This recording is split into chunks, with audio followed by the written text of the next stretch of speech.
La ruta del dinero.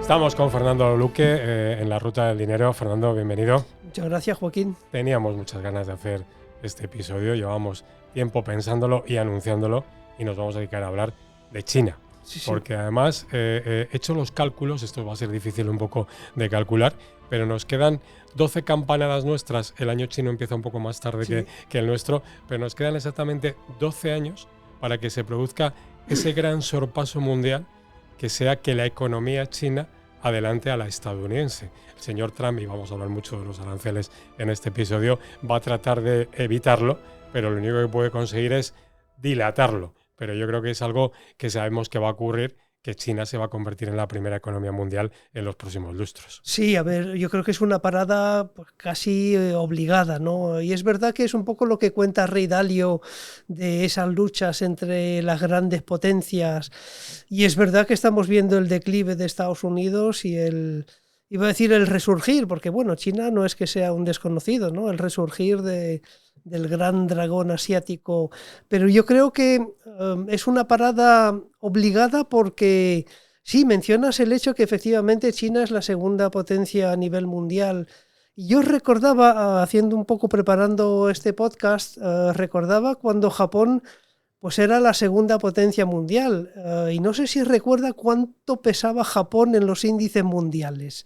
Pues Japón llegó a pesar prácticamente el 50% de los índices mundiales, ¿no? Y si miras ahora cuánto pesa China en los índices mundiales, pues yo creo que pues no llegamos al 10%. Y yo además recuerdo una cosa, Fernando, cuando tú preguntabas un poco a los asesores y distribuidores de activos, te decían qué peso hay que darle a China y era casi irrelevante. De repente en los últimos años ya han parecido esa ponderación, por lo menos hay que dedicarle un 10% de las carteras a China, y yo estoy convencido que el peso de China va a seguir, se tiene que seguir incrementando en las posiciones de los inversores. Sí, es verdad que recientemente India ha cogido un poco el mando en mercados emergentes. No le ha hecho el sorpaso a China. China sigue siendo el mayor mercado emergente, pero es verdad que ha perdido pues, muchas plumas en estos últimos años, ¿no? Y si uno mira pues, las rentabilidades, pues, yo que sé, de los últimos 3 años de la renta variable china respecto a la renta variable europea o la renta variable americana, y está muy por detrás, ¿no? Y yo creo que eso es uno de los argumentos para invertir en China. Para mí es uno de los grandes atractivos cuando empezamos a ver un poco los multiplicadores de beneficios que pagamos por los mercados. Y en este momento, aproximadamente año 25, estamos pagando un PER de 12 veces por la bolsa china, por el mercado de Shanghái, por el CSI 300. Se va a niveles de 11,5 para el año 26. Ni siquiera la bolsa española, el IBEX 35, lo comprarías tan barato con los beneficios del año 26, que es el mercado más barato que se puede comprar en Europa. Sí, yo diría que desde nuestro punto de vista es el mercado más barato del mundo. De todos los mercados invertibles, China es el más barato a nivel de valoración, y no lo digo yo, lo dicen los analistas que tenemos basados en Hong Kong y en China, pues que analizan las compañías de primera mano, ¿no? Lo interesante en el caso de China es que hay todavía muchos inversores que no se atreven a invertir en China por muchos motivos. Evidentemente el tema de la guerra comercial lo trataremos, pero yo diría que el argumento más potente para no invertir en China, pues es decir, bueno, China pues no es un mercado desarrollado, no es, digamos, una democracia a nivel político, y hay, digamos, muchos temores en cuanto al tema de la regulación. Y es verdad que hace apenas un par de años tuvimos un problema con China, porque China se puso muy seria con las tecnológicas y con, por ejemplo, todas las empresas ligadas a la educación. Y eso provocó un pequeño shock entre los inversores, ¿no? Y ahí pues hay muchos todavía que son bastante reticentes a invertir en China.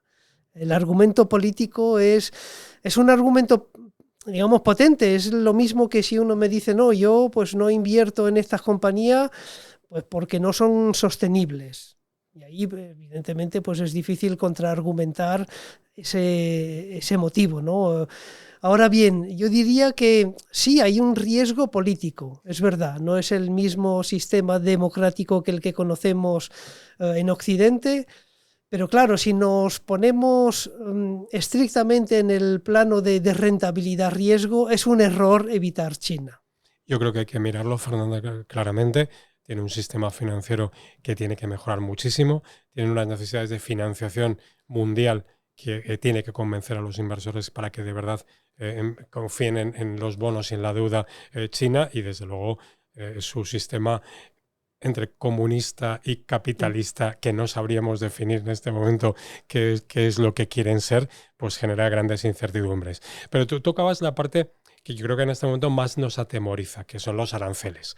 Desde que el día 2 de abril el señor Trump se nos presentó con el cartelón y no sabemos qué va a pasar, porque ahora estamos en esa fase de 90 días para reflexionar sobre lo que va a ocurrir. La realidad es que lo que nos encontramos es que el primero fue poner una arancel a China del 84%, inmediatamente después del 125%, y esto destruye las relaciones comerciales. Pero vamos a poner un poco números sobre la mesa. China en este momento vende a los Estados Unidos aproximadamente unos 438.000 millones de dólares. Los americanos a los chinos, 143.000 millones. Lo cual dice, y esto además es contrario a lo que dice el señor Trump, que el déficit que se genera aproximadamente es de unos 300.000 millones de dólares y no el billón que dice el señor Trump. Pero estamos hablando de un déficit comercial de casi un 1% del PIB americano. Estamos hablando de palabras mayores. Sí, a ver, yo creo que en esta guerra comercial, hemos llegado a unos límites ya pues prácticamente absurdos, ¿no? Yo oía el otro día un analista que decía, pues imponer aranceles de más del 50% ya no tiene sentido, ¿no? Da igual si la cifra es 100 o 125 o 180. Hemos sobrepasado un poco los límites, y lo que hay que recordar es que en esta guerra comercial entre Estados Unidos y China, probablemente el que vaya a perder es Estados Unidos o los consumidores americanos. Hay que recordar, por ejemplo, que la mayor parte del negocio de las compañías chinas se genera y se utiliza dentro del propio país. Es decir, es verdad que China sigue siendo una potencia exportadora enorme, pero es cada vez más consumista y consumista de manera interna. Además, Fernando, cuando dices que no, el gran perdedor para mí es Estados Unidos, no me cabe duda. O sea, decir que compran los chinos de los americanos soja, seguramente seguirán comprando soja para alimentar a la cantidad de porcino que tienen que alimentar, y petróleo. ¿Pero qué está ocurriendo? Que el petróleo americano que estaban comprando seguramente lo van a comprar ahora más barato del que habían dejado de comprar a los Emiratos y Arabia Saudí con la caída del precio del petróleo, lo que está haciendo Arabia Saudí para intentar bajar el precio del petróleo y que el producto americano no sea tan competitivo. Y en cambio los americanos, los productos de tecnología que fabrican los chinos, van a tener que seguir comprándolos. Y las materias primas, estamos hablando de cobre y litio, pero sobre todo materias primas también muy importantes para el mundo de la defensa, como el germanio, que son para la industria armamentística básicos. Sí, incluso leía el otro día que el 80% de los zapatos en Estados Unidos se producen en China, con lo cual si hay, digamos, un arancel del más del 100% en los zapatos chinos, no sé lo que van a calzar los americanos. Había una imagen muy, muy interesante iba a decir en Twitter, en X, la pena es que no me la guardé, pero comparaba la situación de hoy en día con la situación, yo creo que de hace 10 o 15 años, y mostraba cuál era el principal socio comercial de todos los países del mundo. Hace 10 años, pues Estados Unidos, que aparecía en azul en ese mapa, pues era el principal socio comercial de prácticamente pues, el planeta. Pero hoy en día es China. Hoy en día, pues prácticamente todos los países estaban coloreados de rojo, con lo cual ahí eso indica también esa lucha de superpotencia que pues poco a poco está cayendo del lado de China. Me gustó mucho un artículo del Financial Times del otro día que además hablaba precisamente de cómo se están cambiando contenedores de etiqueta y la facilidad que tienes de productos que realmente están fabricados y manufacturados en China, pero que acaban con otra bandera, esencialmente de Malasia, Tailandia, Camboya y Vietnam. Y se hablaba un poco de, el responsable económico de VP hablaba del triángulo de las Bermudas que se había generado un poco en torno a estos países, o una zona gris en donde venía a decir aproximadamente que un 30% de las exportaciones chinas podrían acabar etiquetadas en otros países que no tuvieran el arancel que Estados Unidos imponga a China. Sí, sí. Mira, otro argumento que también se utiliza mucho en contra de China es decir, China está en recesión. Y me lo puedo creer, porque es verdad que recesión creciendo entre un 4 y un 5%. Ya, pero entiéndeme, un 4% para China es como estar en recesión. Y es verdad que podría estar en recesión porque si mira los tipos de interés en China no paran de caer. Es un poco lo que pasa típicamente cuando un país pues entra en recesión, bajan los tipos de interés. Pero eso yo le daría la vuelta al argumento. Es decir, vale, supongamos que China está en recesión. Pues el hecho de que esté bajando tipos de interés pues hace que la salida de esa recesión pues, sea pues, mucho más factible comparado con, por ejemplo, tanto Europa o Estados Unidos, que ahí a lo mejor nosotros vamos a entrar en recesión. Cuando hay que estar invertido en bolsa es precisamente durante la recesión. Si uno espera que un país salga de la recesión para empezar a invertir, pues llegamos tarde. Yo creo que yo le daría la vuelta a ese argumento de la recesión, que aunque es verdad, como decías, que por las cifras publicadas tanto por China como por el FMI, claro, crecer un 4% no es estar en recesión, pero es verdad que para China crecer un 4% es ya un poco volver un poco a la normalidad, porque claro, ya yo creo que hay que olvidarse de crecimientos de entre el 5 y el 10% para China. Yo creo que eso ya es historia pasada. Pero para mí eso es un argumento muy potente para invertir en China. Tipos de interés muy bajos que además facilita pues, la ayuda a empresas. Bueno, claro, también decíamos que China no es, digamos, una democracia. Hasta cierto punto es una ventaja. Es decir, tú puedes manipular tu propia economía. Si tú quieres insuflar estímulos a la economía, bueno, pues China tendría bastante menos problemas que Estados Unidos porque no tiene inflación. Uh-huh. Y eso también es una gran ventaja. Estados Unidos, por ejemplo, pues todavía no ha resuelto el tema de la inflación, con lo cual inyecciones monetarias muy potentes pues tendrían un impacto ahí negativo sobre la inflación y eso dificultaría un poco pues, esas ayudas públicas que hace con facilidad el gigante chino. Fernando, como lo que buscamos en esta ruta del dinero es producto, vamos a hablar ya de fondos en los que invertir, sobre todo además teniendo en cuenta lo que decías tú al principio, los últimos años del mercado chino no han sido especialmente buenos, lo han hecho bastante peor que los índices mundiales. Este año el único mercado que realmente está en positivo es el de Hong Kong, el índice verdaderamente chino, que es el de Shanghái, el CSI, el día que estamos grabando todavía no ha conseguido ponerse en positivo, lo cual puede ser un buen momento para invertir. Vamos a buscar producto.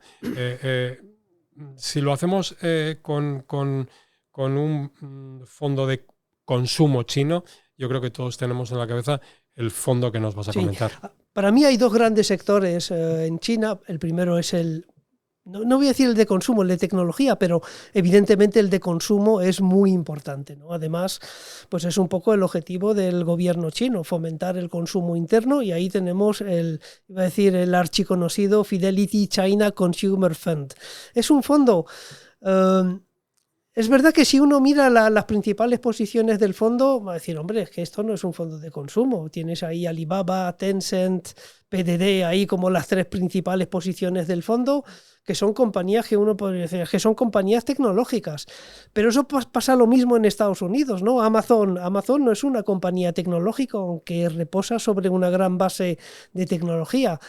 pertenece al sector consumo. Pues aquí lo mismo, ¿no? Es un fondo donde vamos a ver las grandes empresas de consumo china, y ahí para mí es un fondo pues a tener en cartera. Me gusta también el tema de la tecnología, porque claro, recuerda que hace pocos meses ahí tuvimos la noticia de DeepSeek en China, ¿no? Y ahí nos dimos cuenta, o muchos se dieron cuenta de que, hombre, pues China ya no hace solo copiar y pegar prácticamente, no, sino que a nivel de innovación está realmente a la vanguardia, ¿no? Y ahí un fondo de tecnología china, pues para mí también debe formar parte de las carteras. ¿Y cuál sería ese fondo? Ahí es otro fondo de Fidelity, porque tampoco hay demasiados fondos especializados en tecnología china.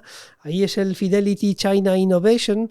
Es verdad que en el mundo de los ETFs hay quizás un poquito más de gama de producto, pero a nivel fondo, para mí este es uno de los comentabas un poco la parte buenos. de la tecnología, porque anteriormente yo estaba citando ese triángulo de las Bermudas un poco que se va a generar etiquetando productos en otros países, como si China solamente hubiéramos hablado de un mercado de fabricación manufacturero. Y China ya hace años que tiene en el frontispicio un poco de los objetivos dejar de ser la mayor fábrica del mundo para convertirse en el mayor proveedor de servicios de alta calidad. En 2015 se propuso competir en 13 tecnologías estratégicas y ya en muchas de ellas la tecnología china es líder y si no es muy competitiva. Sí, y luego lo que hay que darse cuenta también es ese cambio fundamental que está experimentando China, ¿no?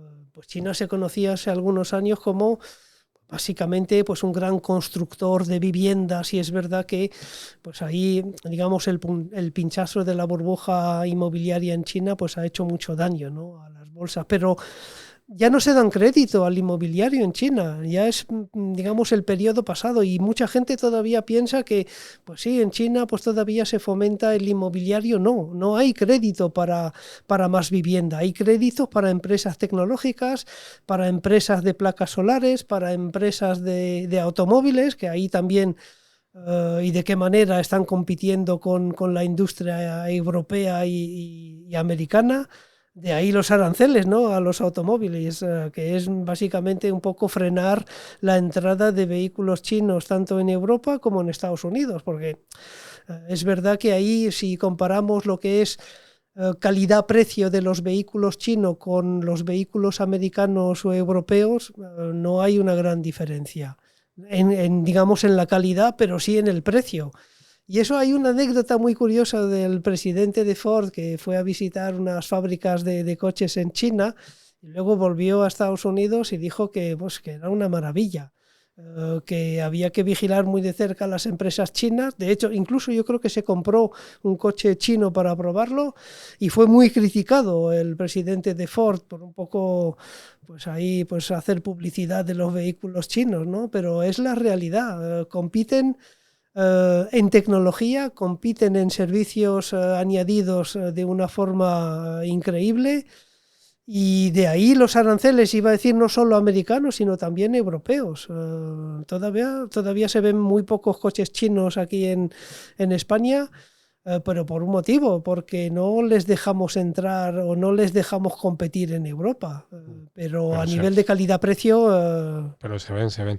Oye, cada vez más, es verdad. Hablábamos de producto, no solamente de Fidelity, para quien quiera ir por un producto más indexado de bajo coste, ¿qué fondo o ETF tendrías en la cabeza? Mira, tengo un fondo y un ETF. El fondo es el Pictet China Index.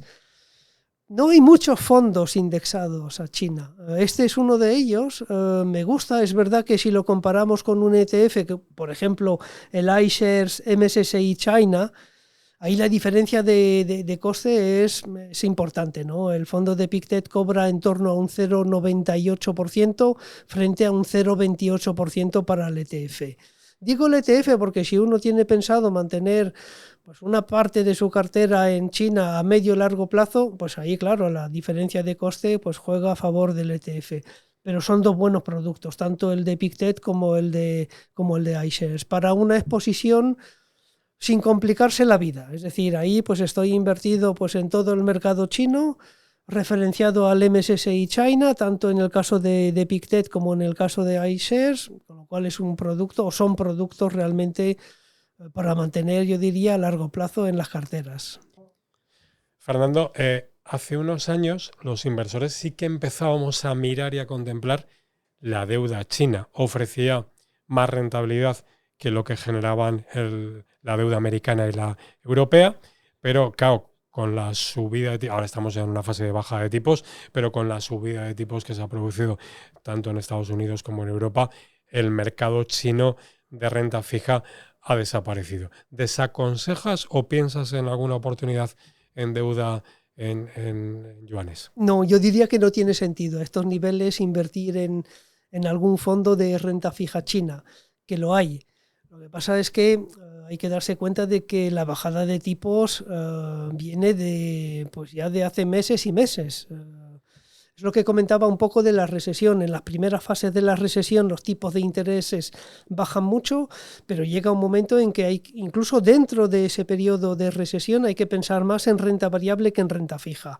Y luego para un inversor español, ¿para qué voy a comprar deuda china me voy a poner al 2% cuando puedo tener deuda de la zona euro al 2%?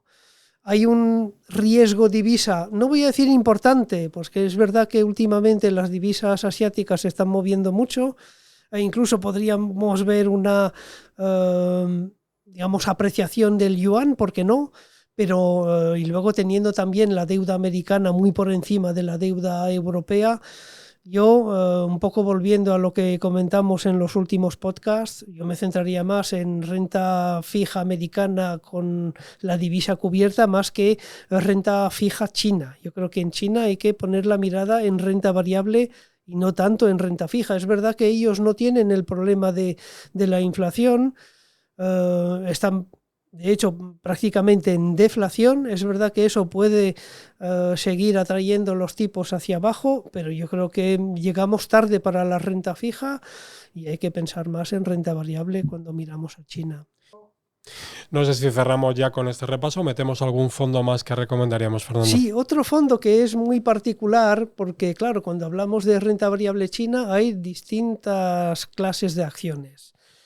Las que la gente conoce, las Alibaba, las Tencent de turno, pues generalmente cotizan en Hong Kong, también hay ADRs en Estados Unidos, pero esos, digamos, son las acciones chinas que cotizan en Hong Kong, que se las conoce como las acciones H de Hong Kong. Pero luego hay también dos bolsas continentales en China que son muy importantes, que son las de Shanghái y las de Shenzhen. Y hay fondos que invierten en acciones denominadas A, que son totalmente distintas de esas grandes compañías chinas, ¿no? De hecho, si miras la cartera de un fondo que invierte en acciones A, pues es que yo personalmente no conozco a ninguna compañía, son compañías locales, pero es interesante, quizás estén menos expuestas a la guerra comercial con Estados Unidos, es muy de consumo local, pero hay fondos que invierten en ese tipo de compañías y cada vez más, ¿no? Yo he elegido uno que nos gusta mucho, que es uno de Schroder, el Schroder Fund China A por las acciones A. Pues Fernando, creo que hemos repasado un mercado que estábamos obligados a fijarnos en él. En esta ruta del dinero teníamos que irnos a China. Desde luego es un mercado que tiene oportunidades, que tiene atractivo. Hemos visto algunos peligros, pero recalco un poco una de las ideas principales. Y además comparto un poco contigo que creo que hay pocas economías y mercados bursátiles que se puedan comprar tan baratos, o quizá es el más barato que se puede adquirir en este momento, con los riesgos que hemos puesto sobre la mesa. Y luego un último apunte, los flujos todavía no han llegado a China, pero cuando lleguen se van a notar. Pues cerramos este viaje de Marco Polo que nos hemos hecho hasta China y esperamos haberles convencido. Muchísimas gracias. Gracias a ti, Joaquín.